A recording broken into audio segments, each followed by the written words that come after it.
Hello, and welcome to the Brandon and Darrow Experience, or the BDE for short. I'm Brandon, And I'm Daryl. and today we're going to be talking about, is animation just for kids? I think this is just a topic that I brought up as of recent, just because there's been so many shows that I've been watching recently that I just been thinking, I've been pondering, is animation just for kids?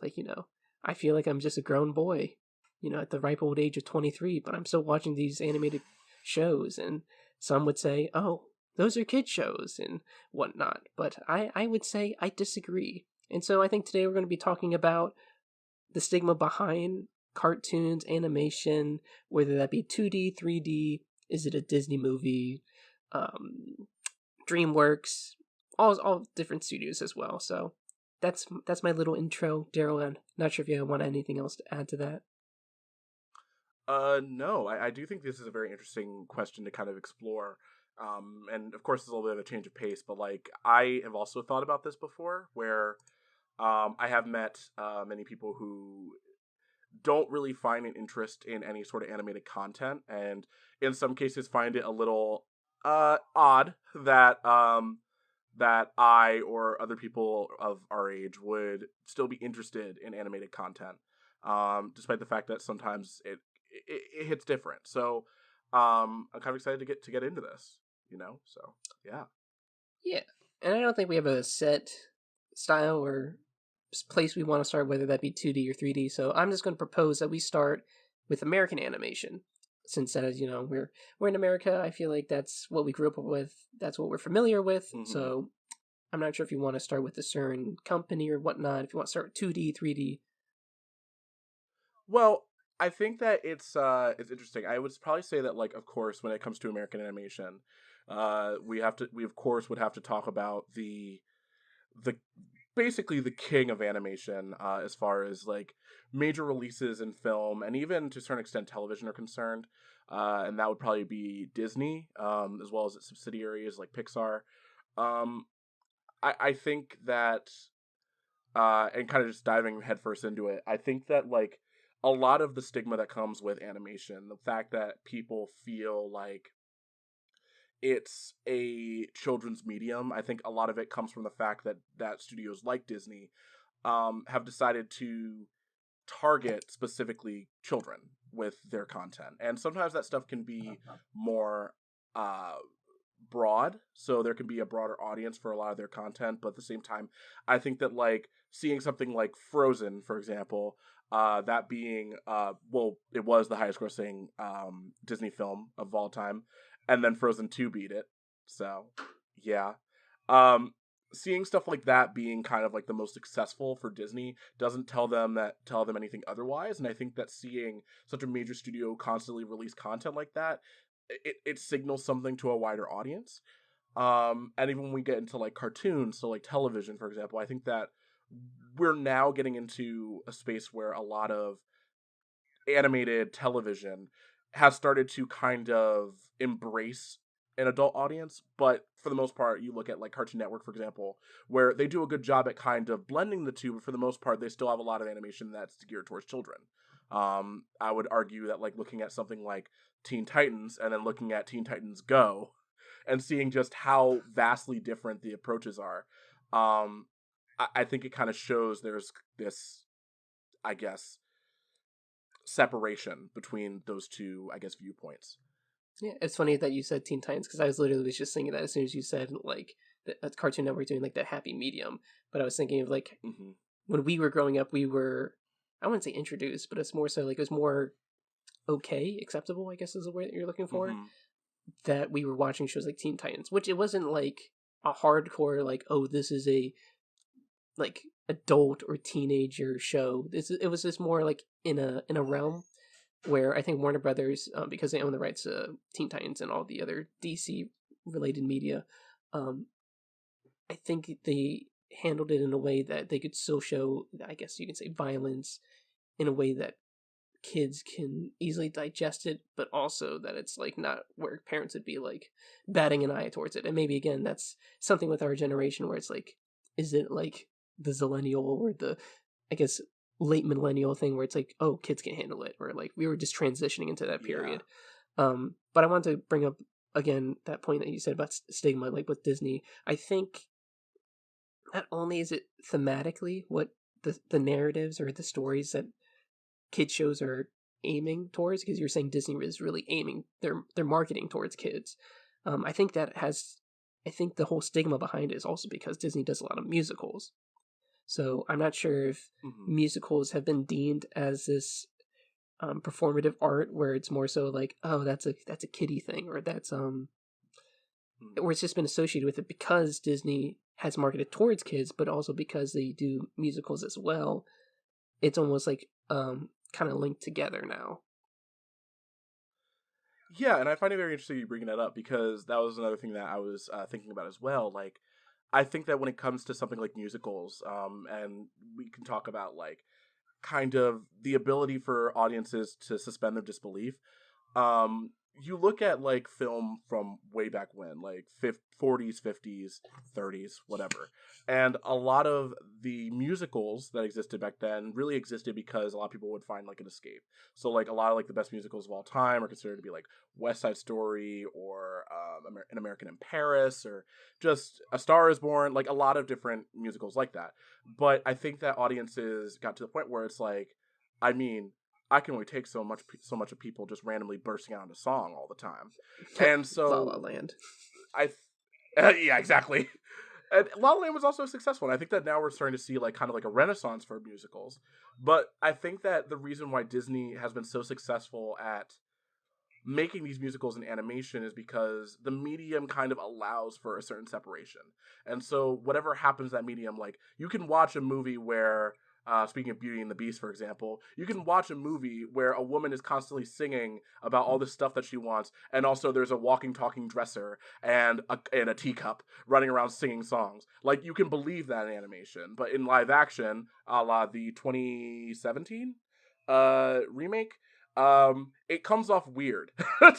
And kind of like, I don't know what this is. You're just kind of watching a bunch of weird figures doing all this random stuff that doesn't match with a more realistic viewpoint. And I think in some level, to some level, when you think of musicals, like I think that that certain separation, some musicals are struggle to kind of find a way to establish like that there is a reason for all this stuff. So like I think of, well, one of my favorite musicals of all time is Chicago. And in the film adaptation of Chicago, the way they kind of get around that is by establishing that all the musical sequences are happening in the protagonist's head, in Roxy's, well, she's not really a protagonist, but in Roxy's head.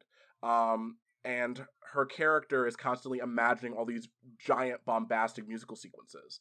But if it was just played straight, and a person was just bursting out into song, for a lot of audiences that turns them off. I know a lot of people who really hate musicals, like have a burning passion about the fact they hate musicals. But when it comes to Disney musicals, a la Moana, Frozen, Tangled, all that stuff, it works. Like they're into it, and I think that that kind of plays a big role in that. Of course, I don't know if you wanted to add something else to that, like. It actually it just got me thinking about two questions actually. One, and you don't have to answer this right now, but one, do you Mm-hmm. think it's because people almost get transported back to a time when they were kids because of that, so they suspend their belief in that in those movies? Mm-hmm.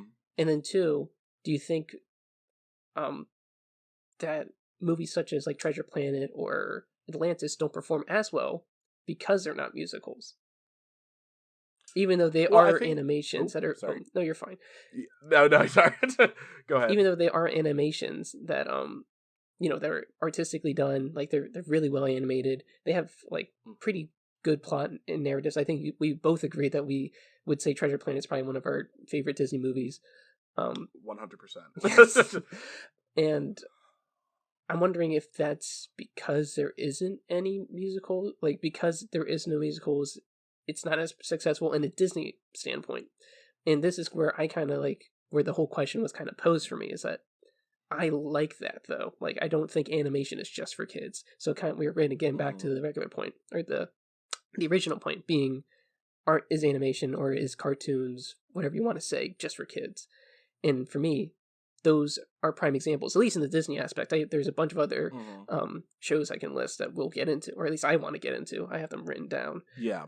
in terms of how the media or medium has successfully, I would say, transcended just being a quote unquote kiddie thing.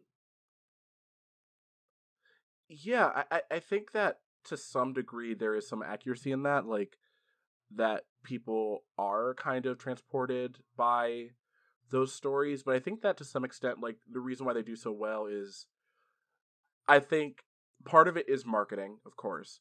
And I think that like when I look back on movies like Treasure Planet and like Atlantis, I think those are films that kind of had an uphill battle because I think it's a lot easier to market a film like Frozen. I keep on bringing up Frozen, but like it's their most successful movie, so like um I think it's just easier to market a Disney musical than it is to market anything that isn't a musical from Disney, especially in the animated space.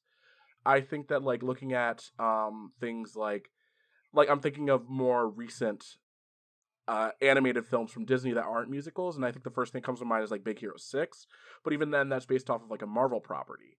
And then you look at something like Wreck-It Ralph, but that one also plays off of like a lot of IP, so like it's constantly referencing different types of video games and stuff like that.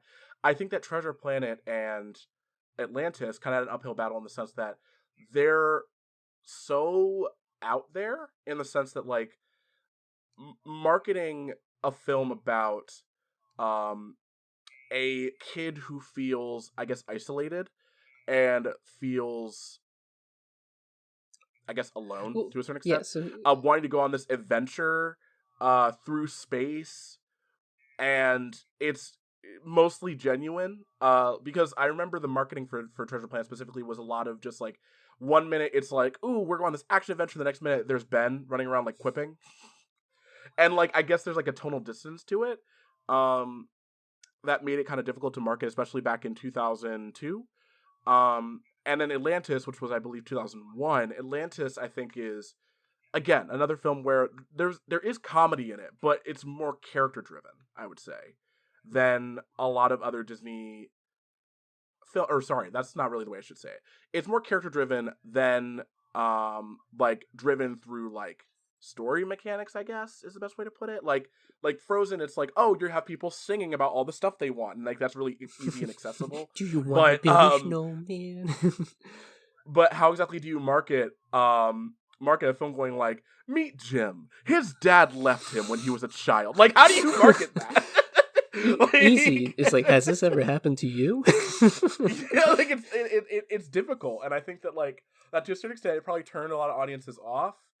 Maybe would be my best guess, but I don't know. I think it's very interesting to kind of explore that, and I mean, I think that as far as Disney is concerned, like I think that they can take risks. They could be taking a lot of these risks, but I think that because animation's so expensive, they don't really want to, and so they just market to kids as like the easiest thing to do.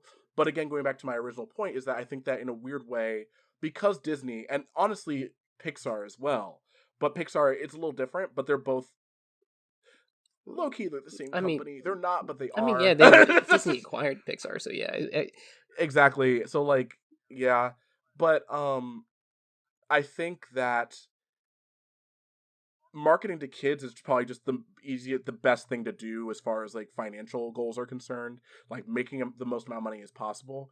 The fact that you have animated films specifically coming out of Disney and Pixar that are making billions of dollars, um I think it's very difficult to then try to market a more adult piece of content, not necessarily adult per se, but more like Yeah, they're gonna see like I Woody and Buzz start kissing and making out. There's oh god no. exact. I mean, if they want to do that, cool. But like again, they're probably gonna fight that uphill battle Find for a the lot of X-rated audiences. version on the hub, Oh god, or stop. or Oh no, that's too Pixar's far. That's OnlyFans. too far. No. Can you imagine that though? Absolutely not. They're just like, all right, we're going to be selling some I, explicit content now. Be like, see, a Disney, part of how me could you? I don't know if I want to imagine that because the first thing that came to mind was Cars, and we do not need that in our Why lives. cars? Why cars? Cars is the only like, okay, I would argue Cars is the most childish film that Pixar has ever made. In a bad way. But like, No, as soon as you said that, and we're talking about like, is animation for kids? My mind was just immediately like, oh yeah, oh no. yeah, be like, all right, so Mater's going to be getting his hook in the muffler, and that's going to be $5 on Stop. OnlyFans. Stop. Oh my god, stop. What can Lightning McQueen do? Ka-chow! You'll Do I find want out. to cut this out? I don't know. No, you're keeping this in. Oh, how dare you? You're gonna keep it in. No, but yeah, I think I think it just comes down to the fact that it's so much easier to market to kids like animation than it is to adults. And like I kind of made a list of my own of different animated films, specifically animated studios and their highest grossing films overall. And I also kept kind of like a small list of more adult animated films and also adult animated like TV shows. And I think that generally speaking, when it comes to like adult animation, TV shows do so much better than the films Oh yeah, ultimately, of course, yeah. significantly better. And I think that the accessibility of just like being able to just like pop on Netflix and throw it on just makes it like, I guess people just find it easier just kind of throw it on, especially considering that a lot of adult animation is not necessarily mindless, but it's just like easy to swallow. Like you just kind of throw it on and you're just like, oh, that's funny. Oh yeah. Like Big Mouth, for I example, was where literally it's just like about to say that. it's well written. Yeah, exactly. Like it's well written, right? And it's like really Yeah, yeah. smart, but like it is very like it's funny to watch, you know? Yeah, I mean it's gratuitous too. I mean with the humor and it's a bit, it's really out I mean there. Yeah, 100%, and but I think like that's 100%. what keeps people watching though too because of how like outrageous it gets. Mm. And like I think that like as far as adult animation in film is concerned, I think the most successful film I could think of, in America specifically, is probably oh shoot, why am I forgetting the name? Sausage Party. What's what? Sausage Party. Do Oh, you not remember Sausage I Party? thought you said Sasha's party. I was like, who's Sasha? Oh, I'm sorry. Yeah, No, no, yeah, Sausage sausage Party. party. Yeah, yeah. Yeah, yeah. That's probably the most successful animated film, at least in America, that I could Um, think of, like adult animated film. Because I try to think of other films, and of course we can get into like other films that I guess have more adult themes. But as far as like a film that is specifically geared towards an adult audience, that is the most profitable one I could think yeah, of. the only other one I can think of, but it's not, nearly as successful and or popular. It's that like one like I don't know if it was stop motion, but you know what I'm talking about. It's like with the Brad Stalls and it's like the A Team or something team. It's not the A Team, but I'm just saying it's like something like or like Oh, actually, you know what? all You're no, no, no, no, all no. I know what American. you're talking about. You're right. That might be more successful than Sausage Party. I would have to Really, double you think check. is it You're talking about American? Team America. I knew it was Team something. Team Yeah, okay. America. That movie was super successful back in the 2000s. I don't think it holds up, Oh no, no, of course not. but you might be right. That might be the more successful But it's one. the same people that make South Park, right? Exactly. Okay, and Yeah. then that's also another show I want to talk about as well as like in the more adult animated themed shows Hmm. where it's like South Park, Family Guy, Simpsons. Even though Simpsons I would say is Hmm. like borderline. It's like that like PG-13 rating where it's like your kids can watch Yeah. it, but there's like some things that you're like, or at least earlier Simpsons. I think nowadays it's probably like I feel like it's like a Modern Family esque like level of like rating. Yeah. Yeah. Exactly. Like I think that that South Park is interesting because that show has been going on for forever. I don't think it's even ended. No, no, it's like almost 20 plus years now. Exactly. Like it's basically The Simpsons. Like it's crazy. Um, and I think that South Park is so, I don't know how to describe it because the show is so specific in a similar way as Simpsons. It really likes to take like what's going on in modern day and kind of like flip it on its head. So like South Park won't be afraid of making fun of like Trump, for example, or like it won't be afraid of like making jokes about like the state of our like basically everything that's like political, anything that's going on socially, they will cover it. Like I remember like we talk about like the whole Free Britney movement now, which by the way, her conservatorship ended. Sorry, Yay, random free thought. Britney. Good for her. But they had an episode about Britney Spears back in like 2010, something like that, like late 2000s. And it was basically making fun of the way the media was treating her before that conversation even started. I don't know. Did you ever watch South Park back then? 2010? No, probably not. I probably saw clips of Okay. it every here and there, probably like a YouTube thing. Well, even YouTube wasn't as big. It was only 3 years old. Actually, no, 4, 5. Yeah, It was so in its I think earlier. YouTube started in like 2000. It was like 2005, I don't know. 2006 that YouTube started. So it was like, Hmm. ooh, which Yeah. even brings me to another point that we can get to later, which is Flash animation, which was a huge thing back in the internet. I wouldn't say Oh yeah. Yeah. infancy because technically the internet has been around for a while by that point, but still, like, it was Yeah. really just starting to pick up by that point. So like Newgrounds was huge in like Flash animation, and so like a lot of people like started their whole art careers based on Flash animation. But that's a whole other separate point. But it reminded me that like Yeah. yeah. Yeah. No. No. No. I 100% agree, and like we can definitely get into that because there are a few different things that immediately came to mind as soon as you said that, like that were very let's just say formative Oh for yeah. for my sense of humor and all that jazz. But specifically when it comes to South Park, that episode, I just found it really fascinating because the whole episode, so the general conceit of this episode is Britney Spears comes and visits South Park. She's about to have like a concert or something, Wait, and I'm everyone is constantly taking pictures of her all the I'm time. starting to Everyone's remember. constantly all up in her ass. They're always like the paparazzi are going wild as they did in real life. And it gets to the point where she, in front of the South Park kids, literally shoots her own head off. And then she goes to the hospital and she's still alive. But she's just like, she is like, basically like her jaw is still there and her tongue, but there is nothing above that. The rest of her head's gone. And so she's just basically a headless body with a jaw and a tongue.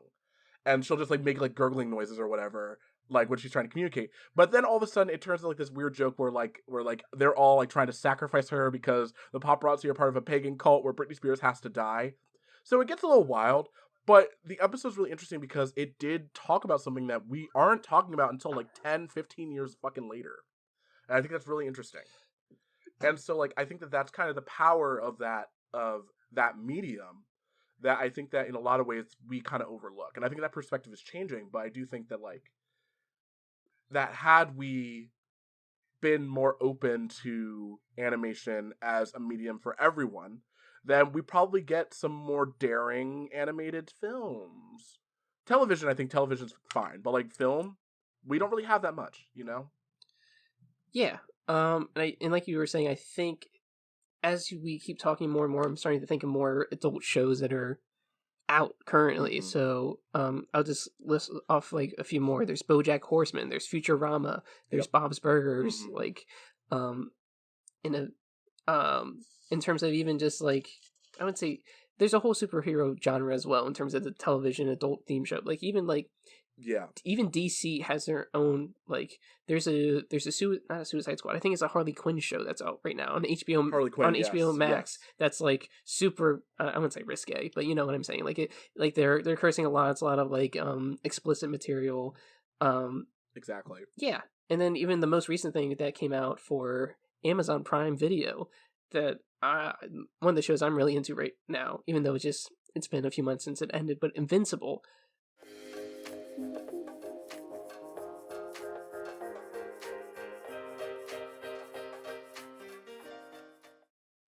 Yep. Sorry about that. We had a quick interruption, but we're just gonna kind of pick up where we left off. I think Brandon, you As were mentioning Invincible. Yes, as if nothing happened. Yes, Invincible. It's a new Amazon Prime show that's it's available. That yep, cut this. I mean, I um, probably won't, but that's funny. It's fine. It's fine. okay, but yeah, Invincible is just a great example of adult animation in the sense that it tells. I mean, I wouldn't say it's telling a compelling story. It's nothing new, but it's definitely something that's in the mainstream media now. Where it's like, I don't know why Amazon's doing a lot of superhero related shows because they just did The Boys, but The Boys is what I heard from you, Daryl. That's a really successful and entertaining show. Um, and I really enjoyed Invincible in terms of the story that they were telling. It felt different because it's like not your standard. superhero-esque like show. I feel like usually it's like it is the coming of age story. It's that like origin story as well, where it's like, oh, I'm gonna be a superhero because my dad's a superhero, and so wonderful, blah blah blah. And then episode one happens. You're like, oh my god, this isn't anything what I expected, and yeah, and then it gets you hooked. Well, at least it had me hooked. I won't spoil what happens, but yeah, if you watch episode one, you're gonna be like, oh, it's that kind of show. And I A think lot of it's violence. It's just yeah, a lot of it's violence. and then the final episode too kind of like solidifies that feeling too.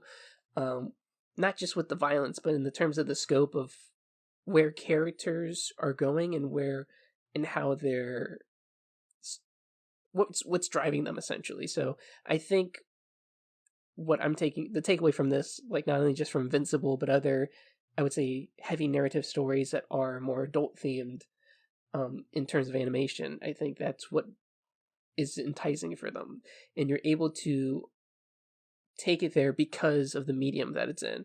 So I think that's maybe why there is a lot of adult themed superhero shows. Well, not a lot, but like I was saying before, DC has Yeah.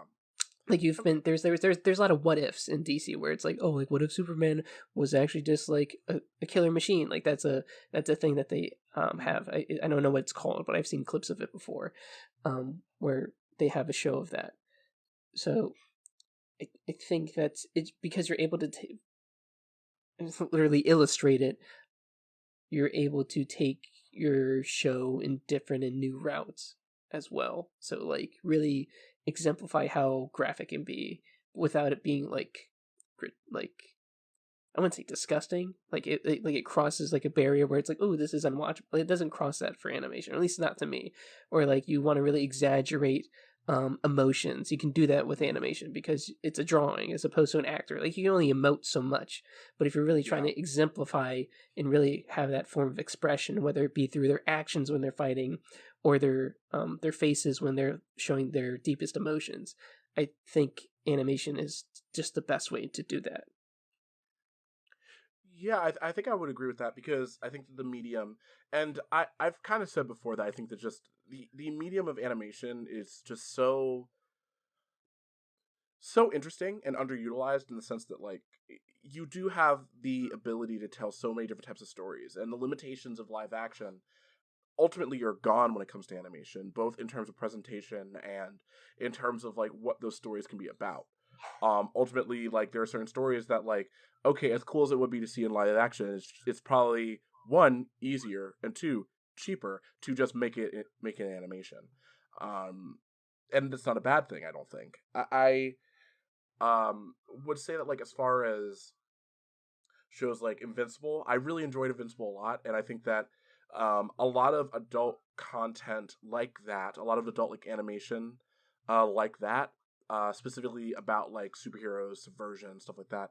I think that's kind of come about because of our, I guess, fascination with superheroes in general.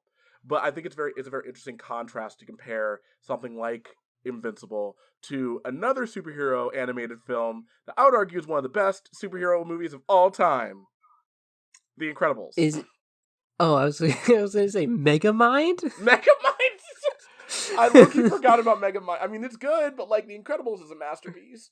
Oh, of course, yeah. No, by no means. It like Brad Bird killed it. Exactly. And like I think that like The Incredibles in comparison to Invincible, I think Invincible is a good show, but I think that my biggest issue with the show was ultimately that I just felt like it was a lot of just shock value. And I think that like the story in itself didn't really go in places that I found that interesting. And there are certain character moments, and you know which moment I'm talking about, that ultimately like it makes sense if it was presented in one way, but the way it's presented in the show, it makes absolutely no sense. I think you know which character I'm talking about, and I think you know what I'm talking about here. I forgive it. but I think I'm a forgiving person. but in the case of the Incredibles, I think that what's so impressive about a film like that is that it's an animated film that I think is universal, but universal in a way where it doesn't feel like it's childish. And I think that's a very difficult thing to kind of achieve. I think that that's kind of the magic of Pixar in general, is that they can take certain ideas, certain concepts for a film and make it in a way that is, of course, accessible to younger audiences, but not necessarily only for young audiences, which is a balance that I think that Disney sometimes struggles like struggles to achieve. And in the case of The Incredibles, like my parents, for example, not animated film people, and specifically my dad, not an animated film person.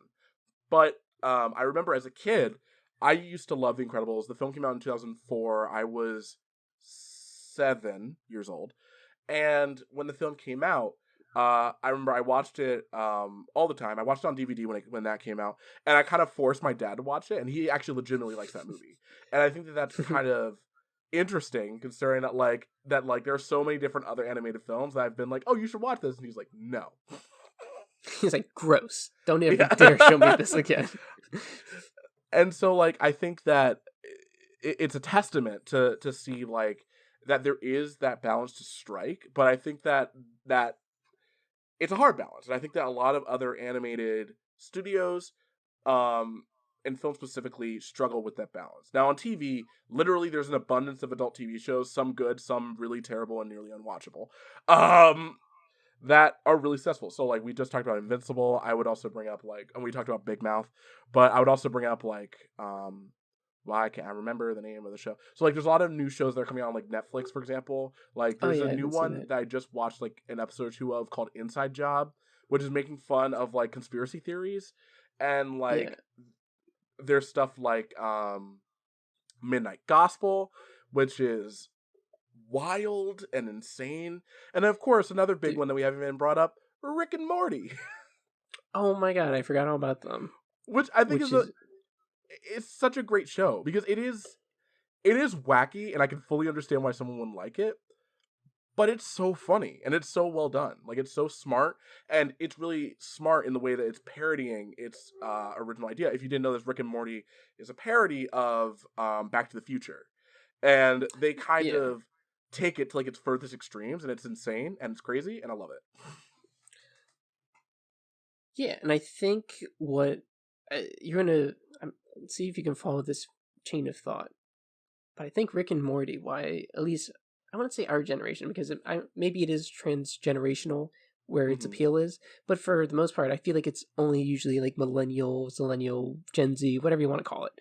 But like our Okay. age group, that being like the I don't know, 16 to 29, 30-year olds Hmm. who watch Rick and Morty, I feel like that's a demographic that's mainly talking about it. You see it on TikTok where they do like the Rick and Morty, like Hmm. that little meme or whatever.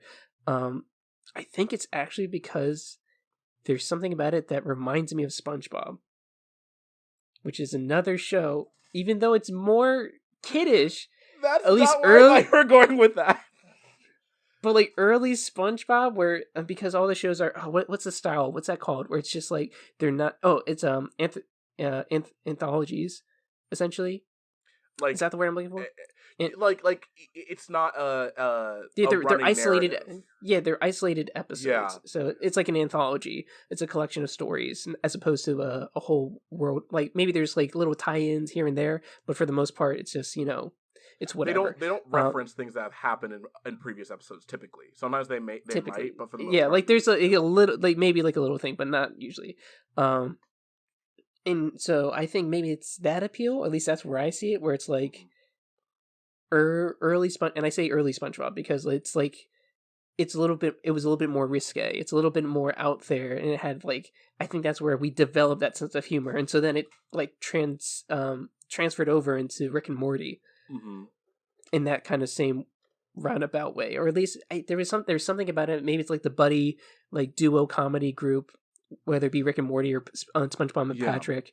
It's like there's just like but I think that's also another American like cartoon aesthetic though, where it is a yeah. duo. So like Adventure Time with Finn and Jake with oh what's it called?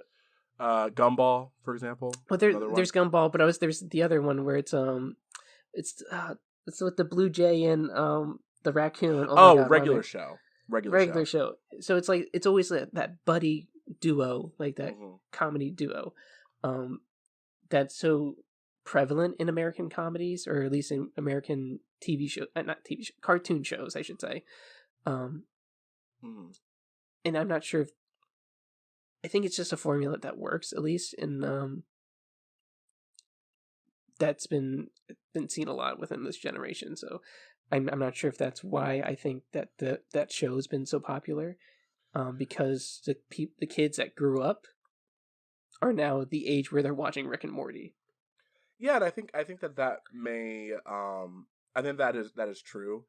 I think that there is something there about that because I think that also, and this is kind of a similar thing where like I think that in a weird way, um I hate to be that person like social media, but in a weird way, I think social media has made it possible for a lot of people to look back on things that they're nostalgic of and really like I guess to digest like what the things they used to love. And like for example, every time I'm scrolling on if I'm scrolling on like Facebook, for example, there are times where I will all of a sudden get clips or compilations from SpongeBob, for example.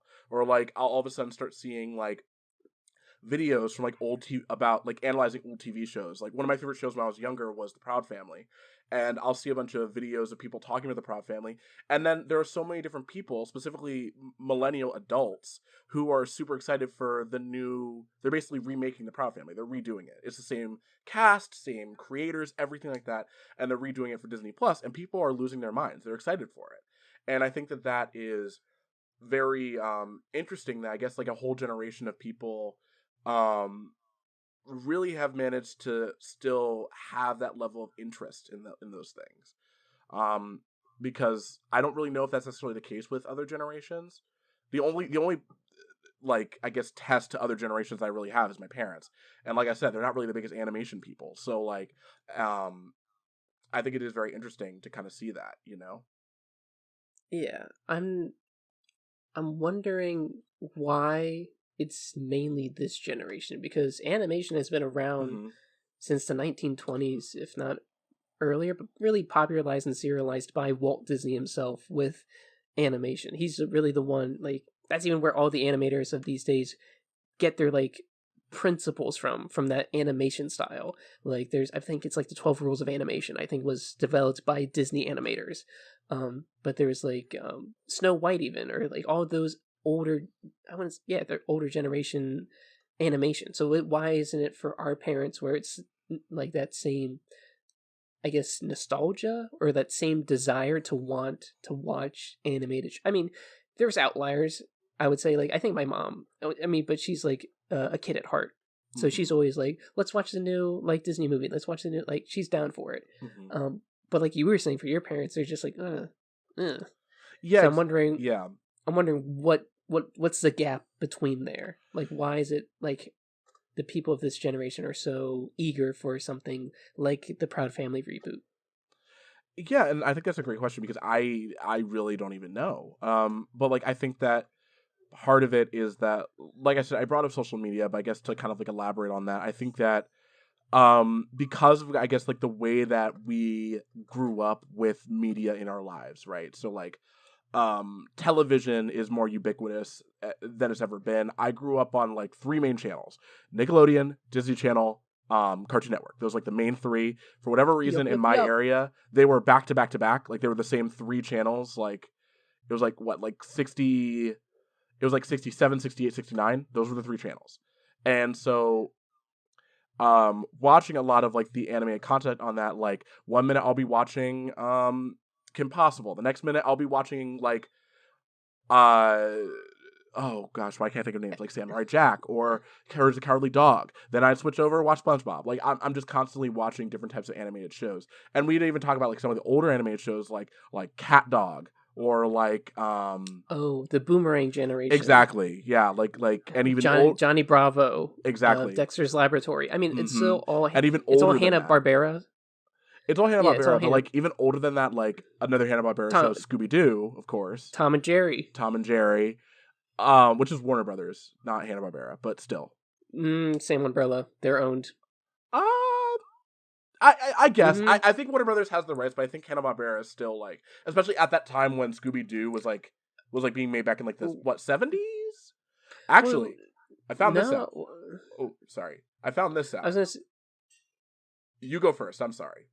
I was gonna say no because they still had Batman crossovers back then too. Mm-hmm.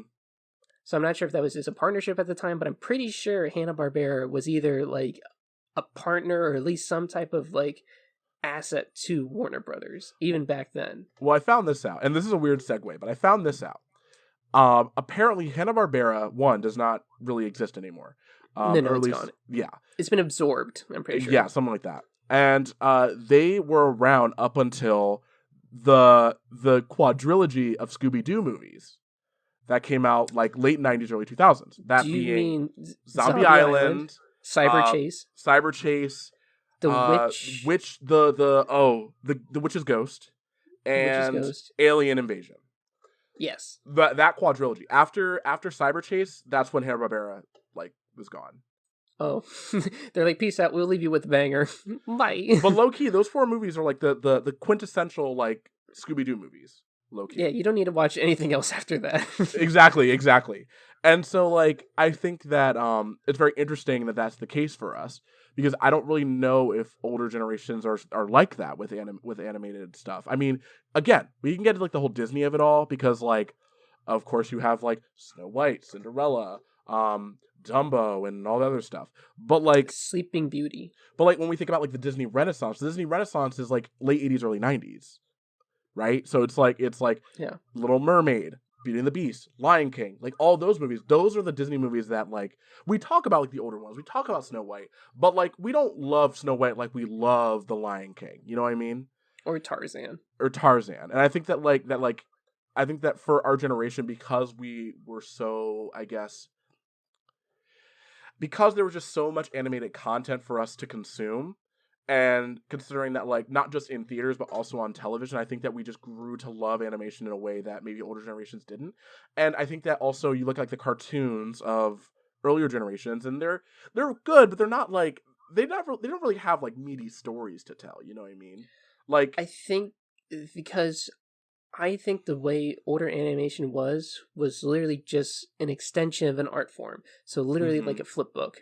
So like you know what you do in school, you make a flip book. You know, you it's a exactly. frame. It's literally frame by frame.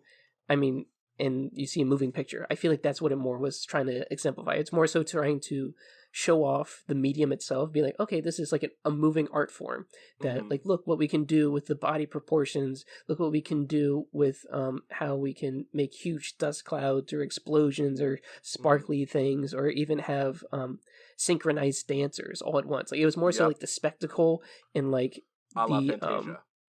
yeah, Fantasia was a perfect example of like how far can we go with animation, and people were Mhm, mind blown back then to see like literally this is all just someone's artwork being put to life. mhm. Yeah, exactly. And I think that like when it comes to those different kinds of like animation, especially way back when, like just hearing about the processes is really like the main selling point. And the story just kind of comes to the wayside. It's like, yes, we can analyze like Cinderella as a character because she is an interesting character when you really think about it. But ultimately that story is super fucking simple. And versus something like trying to think of another Disney Renaissance film that isn't the three I named. So like Aladdin, for example, where you kind of have a complicated main character who does like bad things but has a good heart. You have this whole thing with Jasmine and how like she feels oppressed by I don't want to say her culture, but like more so just the traditions of being A the woman, well a woman, but also being the daughter of the Sultan. Sultan, exactly. Yeah. And so like you kind of explore a little bit of those things, and in a way, you kind of make the characters more interesting. Versus in like Snow White, Snow White's just a woman who's pretty and likes to clean. She's just a dumb bimbo And it's just, I would go that that far. has Well, I mean, she does some that dumb has a stuff in that that has movie. a rescue complex. Not a what's it? A damsel in distress like Yeah, thing where like it's she like, very much is a oh damsel in distress no, in almost every way. And and then the like, seven dwarfs are like, ooh, we're going to yeah, hi like, ho, we're off to save that hoe. oh my god, stop. But like the characters just weren't really that complex, and I think that that in a way the focus was on the animation, not so much the story. And I think that now we've come to the point where like, okay, let's focus on the story, right? And we start to tell really interesting stories. And this kind of takes me into what I was going to bring up with like different studios. Is I think it's really interesting looking at like different animation studios, specifically film, and see like how the storytelling is so different across all the studios, and how like there are some that like that will make things that kind of feel like other things, but like for the most part they stick with one thing, and it's very like there is very much like a specific identity for each studio, and it's very interesting to look at, I would say. Mm-hmm. And so like because some of the studios I think of off like just right off the top of my head is, so we talked about Disney, we talked about Pixar. There's DreamWorks, of course, which is like the major competitor against Disney. And DreamWorks is really interesting because with their I guess conception, so DreamWorks was founded by the one and only Jeffrey Katzenberg, as well as Steven Spielberg and someone else who I cannot remember off the top of my head. But Katzenberg was one of the founders of DreamWorks. And basically, Wasn't he ex Katzenberg, like Pixar? Like he was ex he was a, Disney. He that's what was it was one of the so two. He he was like was the CEO of Disney before he went to DreamWorks. And basically he was CEO of Disney, and he's kind of the one who kind of heralded the Disney Renaissance. Of course there are other people who you can accredit that to. You can say like Musker and Clements. You can talk about I'm forgetting the name of the director, but the director of Lion King, whose name is escaping me. But like there are other people who are involved. But Katzenberg was seen as like the one who really like shepherded the Disney Renaissance, and it all culminated in Pocahontas, oh oh which no no, lie he believed would be like, this is going to be Disney's best picture, and that came from the fact that Beauty and the like their Beast magnum became, opus. yeah, because Beauty and the Beast became the first ever animated film to be nominated for Best Picture in a 5 picture year. So we switched over to 10 Best Picture nominees in like 2009. They had it way before, but then they switched back to 10 in 2009. Prior to that, it was only 5. And in 92 was the ceremony, but 91 were the movies. Beauty and the Beast was nominated for Best Picture. Of course, it lost to a masterpiece that is Silence of the Lambs, but it was nominated for Best Picture. So that kind of cracked the ceiling. And so Katzenberg was like, oh, let's break the ceiling with Pocahontas. What was he thinking? I don't know. What? I I absolutely do mean, not know. the music slaps, but at Well, the same time, it's well, not a good plot.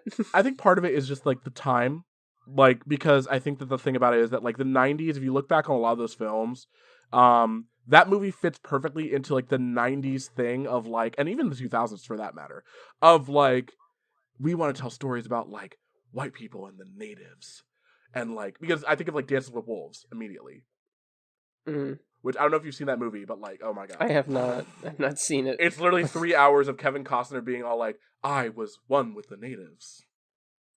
Oh, it's one of those He's like a movies. Civil War. He's like a Civil War. No, some war.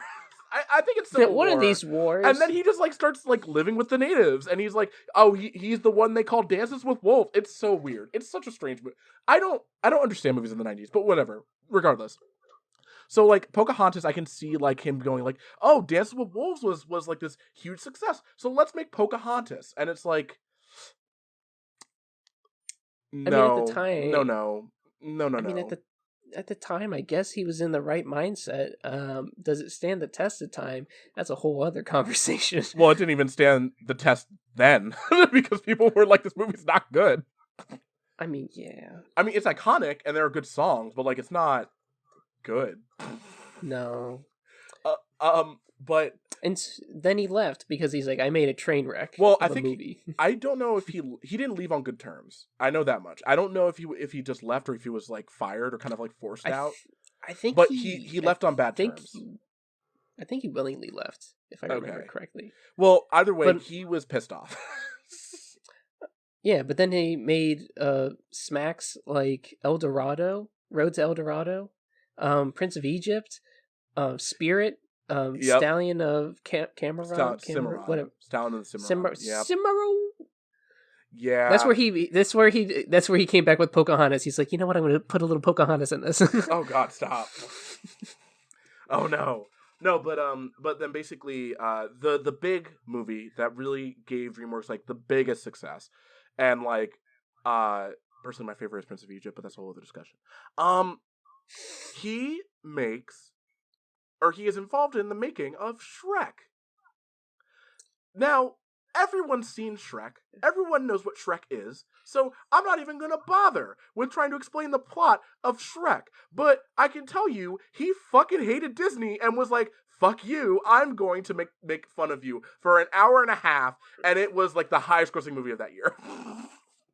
I don't know if that's accurate, but it made a shit ton of money. I thought it. No, it didn't win Best Picture. It did not. It was the first animated film. Well, let me rephrase. 2001 is the year that they first introduced the Best Animated Feature award, and Shrek is the first animated film to win the award. Yeah. Yeah, and it beat Disney. I'm trying to remember what Disney had out that year. In I 2001. think it was Lilo and Stitch. Oh, but it's such a good movie. I think it beat Lilo and Stitch. I might be wrong. Fact check that because maybe Lilo and Stitch was 2002. I'm fact checking, but yeah. So But it wins, right? And so from there, that's what kind of set the tone for what would become the, I guess, aesthetic of DreamWorks films for a long time, where basically all their films are like, oh, okay, sorry, Lilo and Stitch was the year after. Lilo and Stitch was 2002, so I don't remember what movie it beat, but it beat some. But anyway, so it set the tone for what like animated films will become, specifically with DreamWorks, because DreamWorks I think found the most success in the 2000s, I would say. Because in the 2010s they're still around, but like they're just kind of, nothing has really hit the same way that they used to.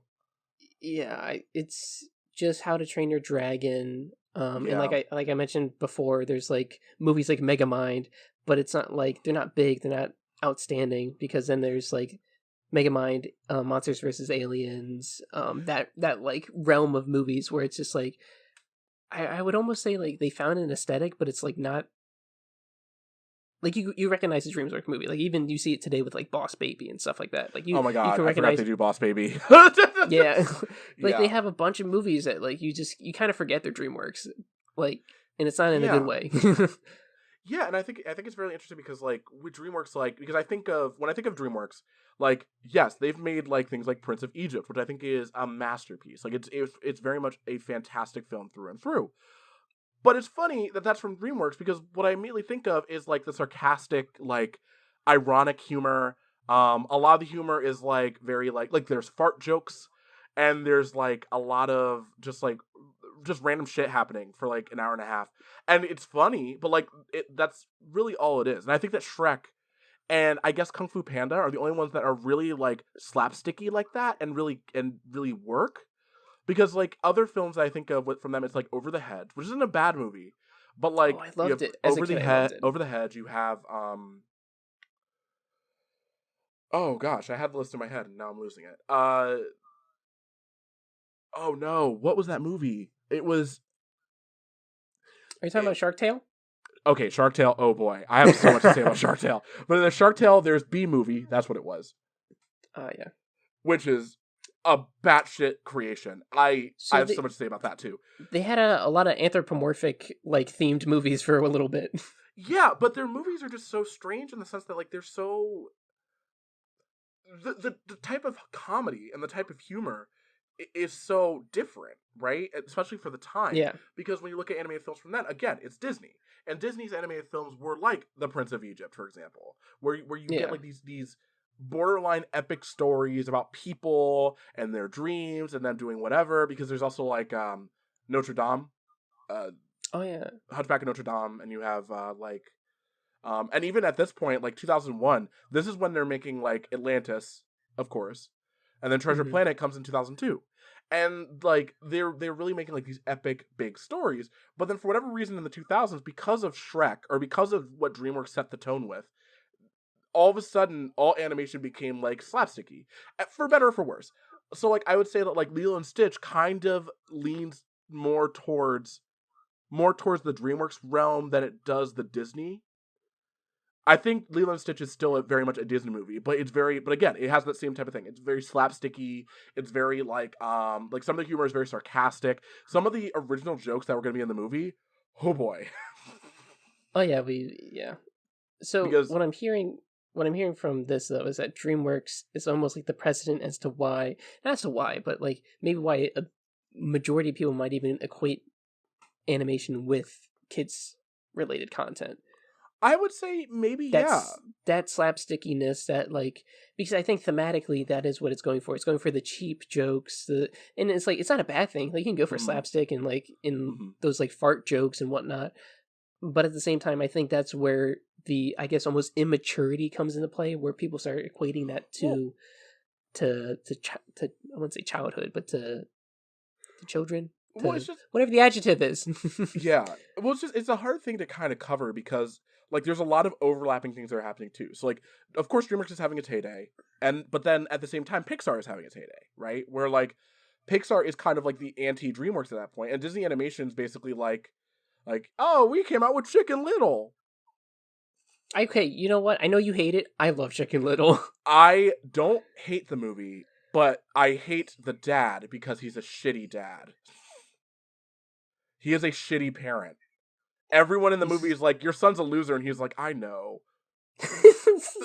What the fuck? I mean, I never picked it up as a kid. I never picked that up as a kid, but you know, it's He's true. He's awful. He's an just, awful parent. But anyway, and then he uh, just looks at the picture of his wife, just like, what have we done? yeah, We made exactly. an Like, awful what is kid. this?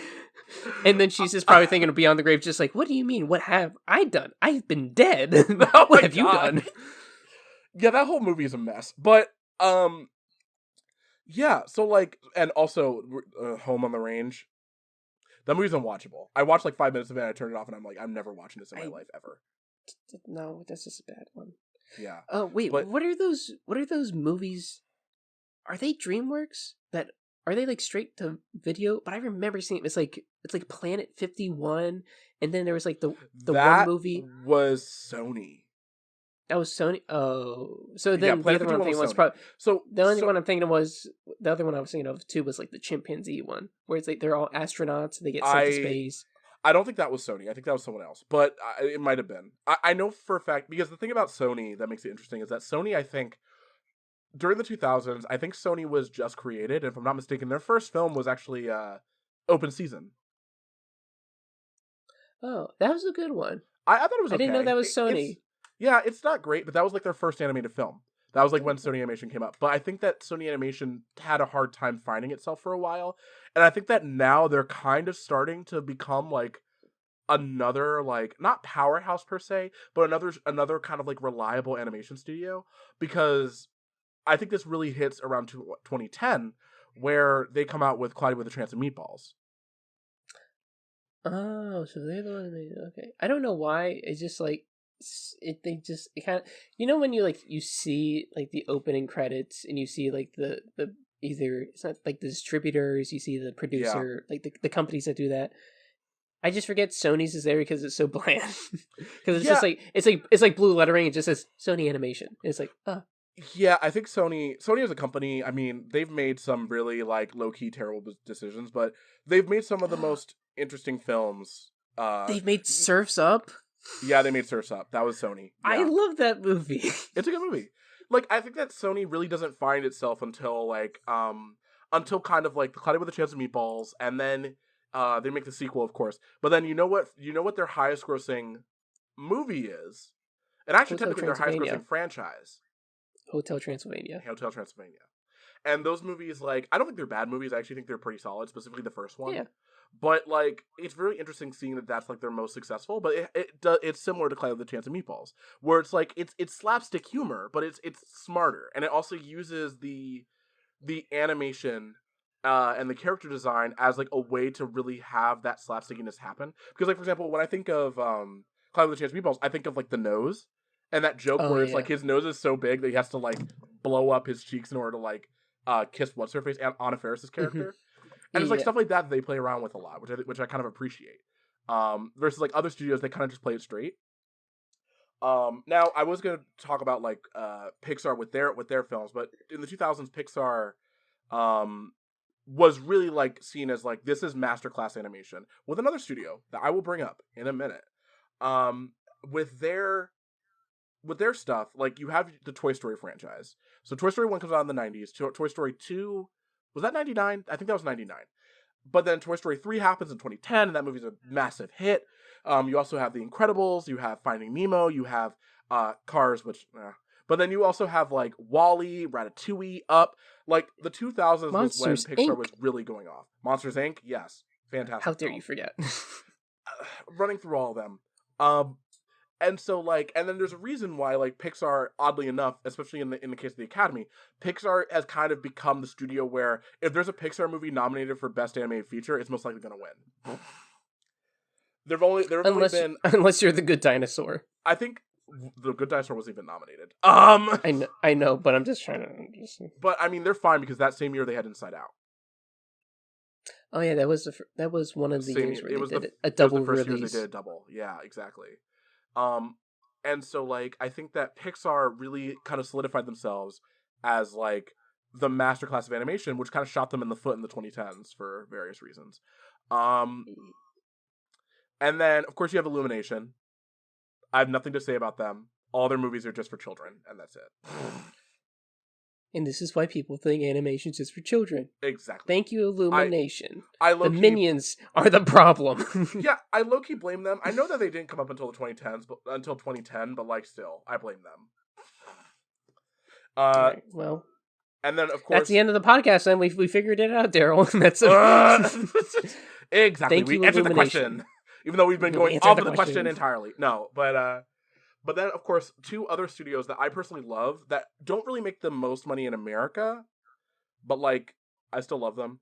Leica, Who? which Leica. Who?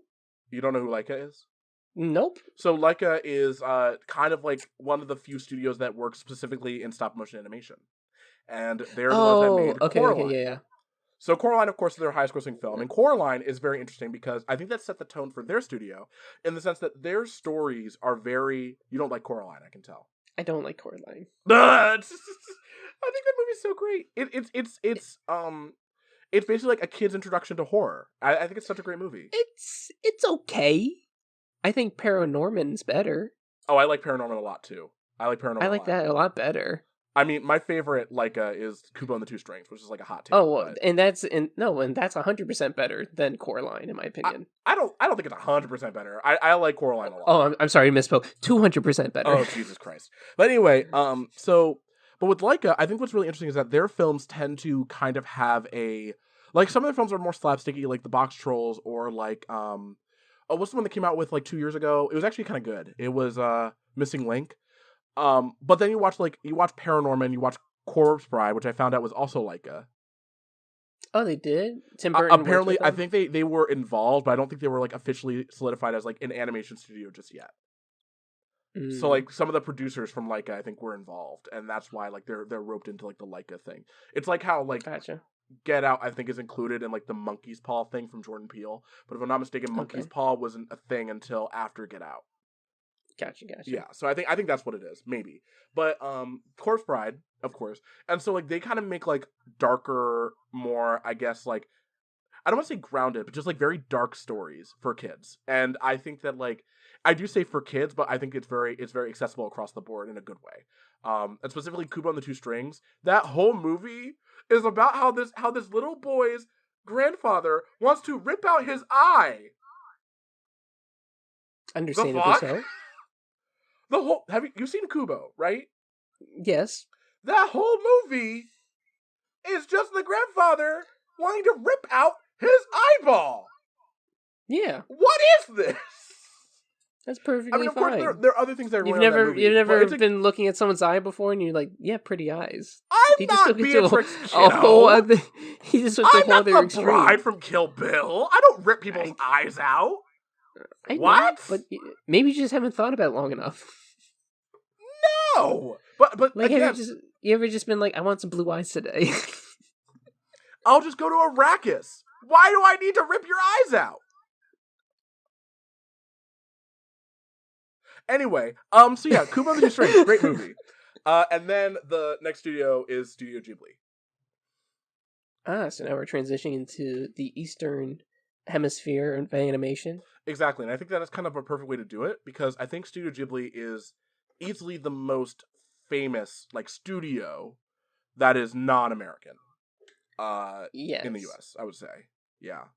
And like I think that like considering that Studio Ghibli they've been around for such a long time. I think I would probably say what since like the 80s? Why do I want to say earlier? But yeah, I think it's safe to say at least. I'll say 80s. Yeah, I'd say that. You know what? That's safe. Okay. I'm gonna. Yeah, so I think that what makes them interesting is that their stories range from being for kids, Ponyo, to being like legitimately like adult. And I think that they kind of work in both realms in a way that's really interesting. And I think that just kind of goes to specifically anime in general. I'm not an anime fan in terms of like I don't oh, sorry, go ahead. 1968. Oh shit. What? Oh wait, well, okay, wait, hold on. Let me. Well, not technically Studio Ghibli films. It lists 1, 2, 3, 4, 6, 7, 8. What? Never mind. Hold on. What? Why would you so say that? It lied. so it did come out. Wait, sorry. When did it? So Hold. Give me a second. okay, I'll uh, just oh keep going. Yeah, keep going. okay, yeah, I'll just keep going. 19, you're right. 1985. Okay, That's when it 1980s. was founded. That's when it was founded. Okay, cool. All right, so yeah, the 1980s, and I think that what makes them interesting is that like one minute they're like, oh, we're gonna make Grave of the Fireflies, arguably one of the most depressing fucking films of all time. And then the next minute they'll be like, oh, we're gonna make Spirited Away. I know that those movies are very like far apart, but like I'm just saying that like in general, they have a variety to the types of films they make. My personal favorite being Princess Mononoke, which is a war film, and not in like the Grave of the Fireflies way. Like it's a fantasy war film in like the same vein as like I guess not Lord of the Rings. It's very like it's high fantasy, but it's Yeah. like but like people are getting their like arms cut off in that movie. There's You got. blood, a You lot gotta of do it. what you gotta do.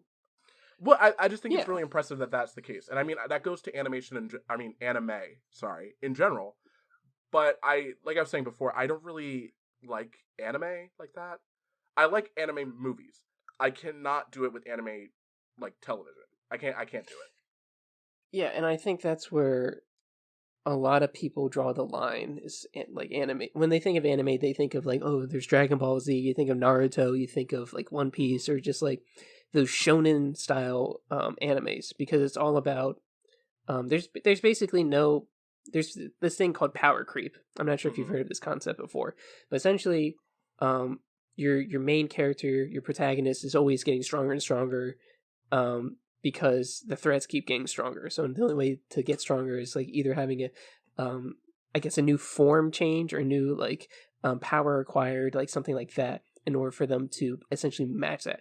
So essentially, you're always just trying to be the best of the best, and that's where your character comes from. And so it's really action based. It's like almost like that slapsticky humor that you're mentioning before, where it's like they're mentioning like things that are just like it's just outrageous in a sense in like in that realm of disbelief. I feel like so I think that's where most people acquire their knowledge, or at least their, I wouldn't say knowledge because they're not really, they don't get knowledgeable about anime, but that's where they get their perception about anime from.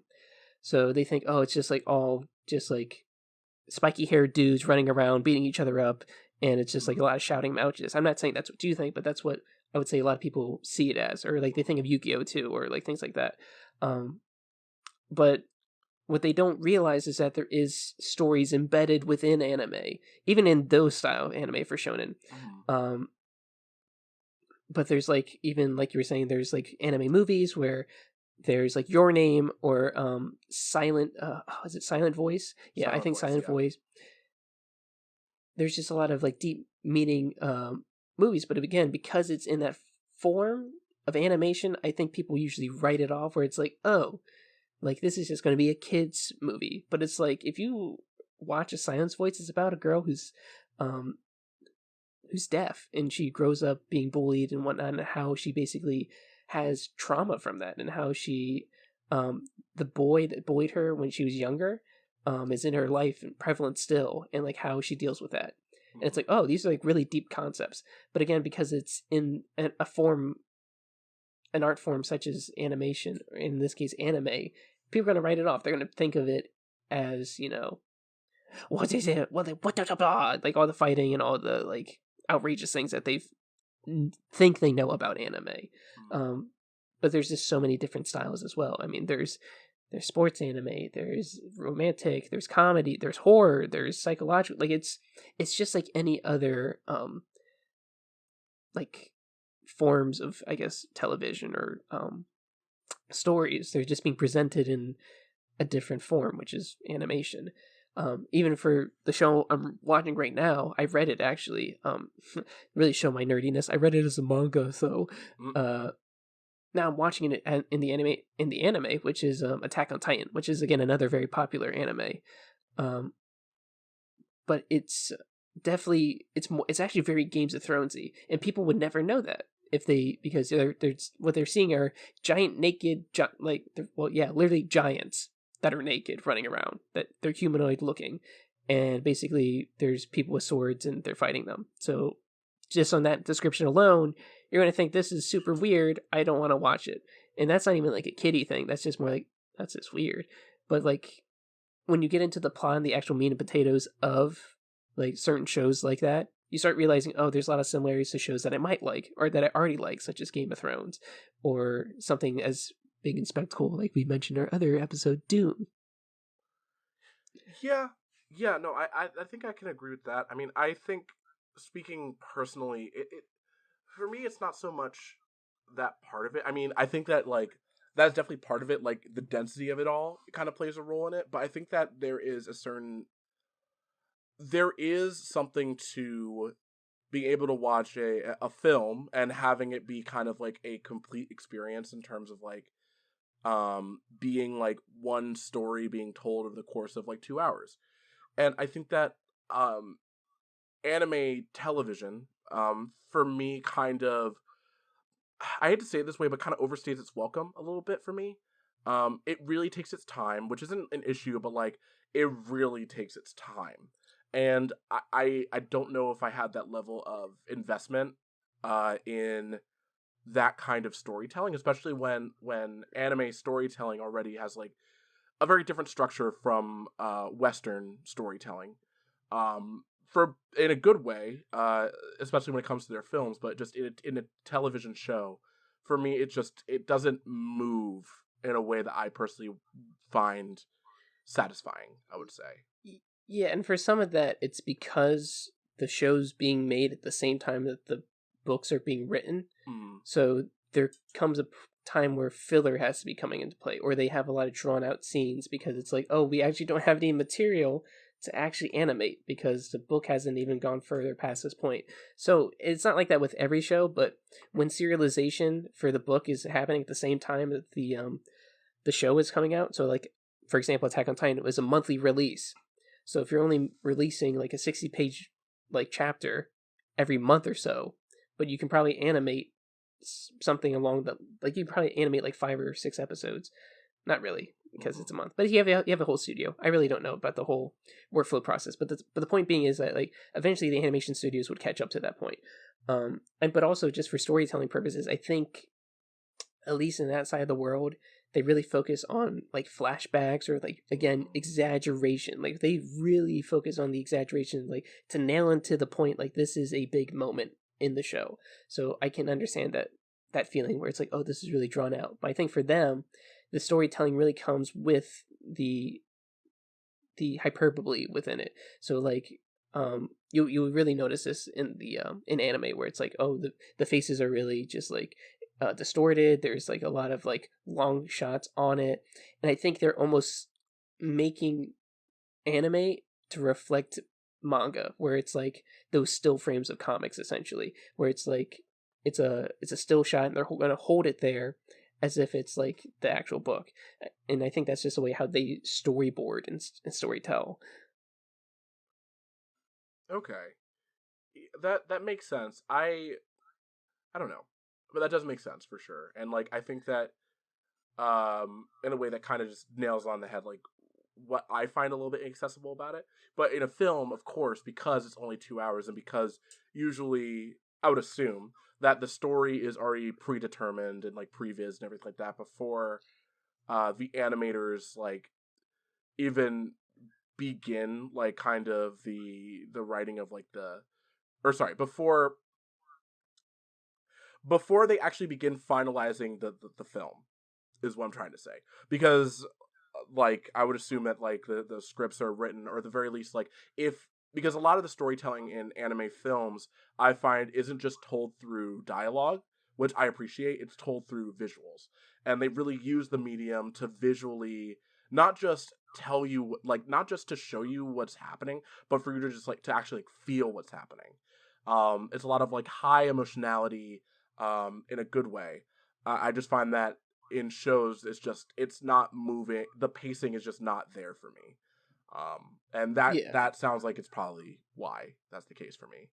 um yeah. yeah.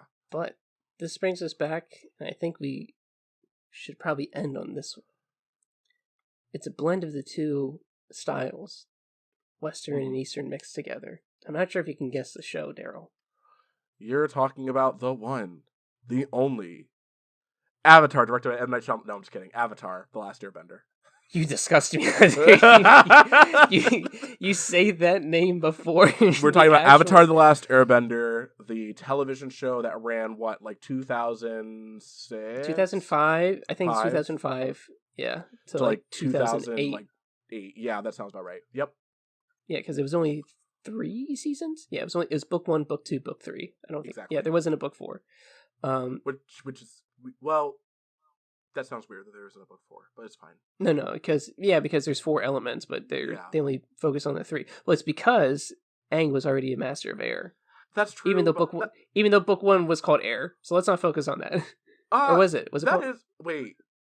Hold on. No, I I'm think you gonna. might be right. But that does sound weird because if it was, I would expect like you'd want to because I think that like another book about air, maybe No, making book that. one. Book one's water. Mhm. Book two is earth, and book three and is fire. So I was right. And I understand that like fire is kind of like where you kind of end off because fire is really what, well, it denotes like the villains of the story. But I would have been interested in seeing Air to understand where he comes from. Or like a whole prequel thing. That would have been a great opportunity to do so. I mean, I don't know how it would fit in terms of the structure of the way that they already made the show. But the whole point is that you remember the opening, Daryl. 100 years have passed, and when the world needed him most, he well, before that, when the world needed him most, disappeared. But now, Wow, me he and my sounds brother like an Sokka, eternal. Anyway, go ahead. you stop this, this slander. Um, but the whole point I bring up Avatar is because it is a Western show Mhm, inspired by Eastern aesthetics and themes mhm. as a whole. And so, but this is a prime example as to how a show is marketed towards kids, but it teaches them adult lessons. And it's a great blend. I think this show is overlooked by many people who never watched it as kids, um, because again, they were either too quote unquote too old for a show like Avatar. Um, but this literally is a great show that had everything that I don't think was being taught at the time or being even like told like story wise. It dives into so many different themes, like even how the world works. Like it talks about like even like a geopolitical standpoint of like how our world is being driven, um, where your purpose is in the world, um, like forgiveness, love, war, crimes, everything. Like it was Yeah, just but it did so in a way that it wasn't like overbearing. It never was like trying to be more than it was, and I think it delivered exponentially well on that that way. I'd have to agree with that. Like, I think that the show is definitely ahead of its time.